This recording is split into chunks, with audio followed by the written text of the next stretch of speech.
Imagine opening your old coin jar and finding a simple, shiny half-dollar from 1972.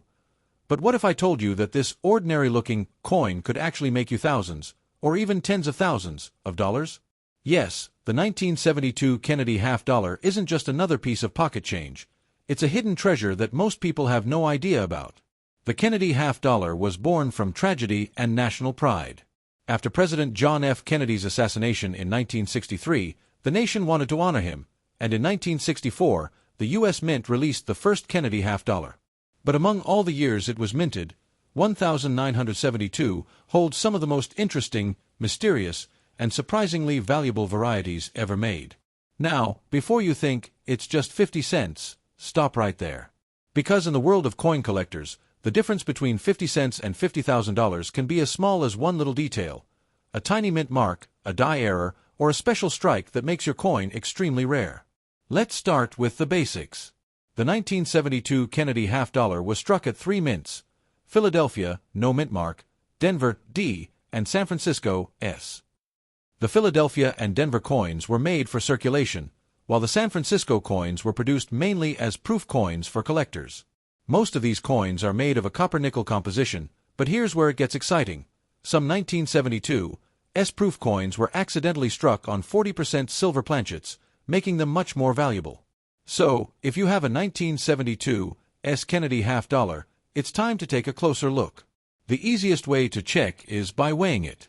A regular copper-nickel coin weighs around 11.34 grams, but a 40% silver coin will weigh closer to 11.50 grams.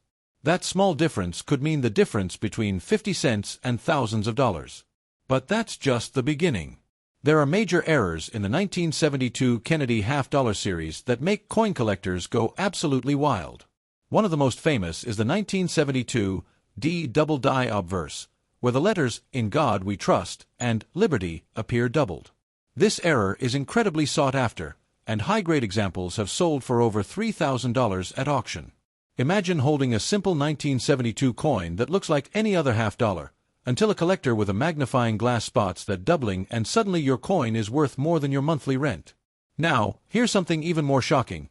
There are 1972 Kennedy half-dollars that were struck on the wrong metal planchets, like silver planchets from earlier years or even foreign coin blanks. When one of these rare minting mistakes appears at auction, it's not unusual to see bids climbing to $10,000 or even $20,000 depending on condition and rarity. And let's talk about the 1972 S-proof coins for a second. These were struck with mirror-like finishes and razor-sharp details, meant for collectors only.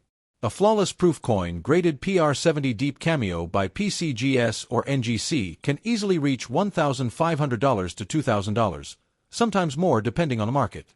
So don't overlook those shiny proof sets sitting in your parents' old collection.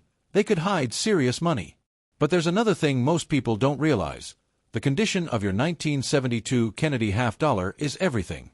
The difference between a circulated coin and a mint state 67 coin can be worth hundreds or even thousands.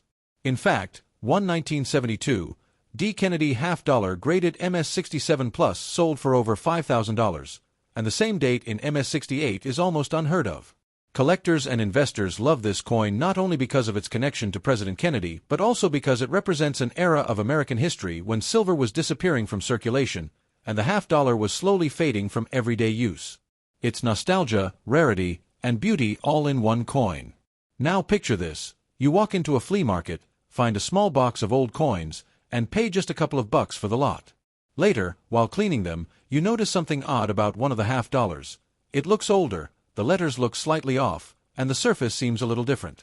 You look it up and realize it's a 1972 D double die Kennedy half-dollar, worth thousands. That's the kind of story that coin collectors dream about, and it happens more often than you think. So what should you do if you have a 1972 Kennedy half-dollar? Here's a quick checklist. 1. Check the mint mark. Look for D, S, or no mint mark. 2. Examine for errors. Use a magnifier to look for doubling, off-center strikes, or unusual marks. 3. Weigh the coin. Anything heavier than 11.34 grams might be silver. 4. Inspect the condition. Sharp details, full luster, and no scratches can multiply the value. 5. Get it graded. If you believe your coin is rare, send it to a professional grading service like PCGS or NGC. Remember, rarity, condition, and demand drive value. And when it comes to the 1972 Kennedy half-dollar, there's plenty of all three.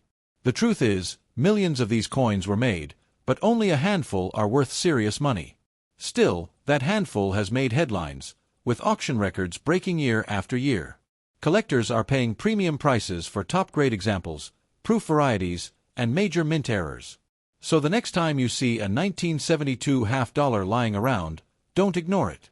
That simple coin could be your ticket to a mini fortune.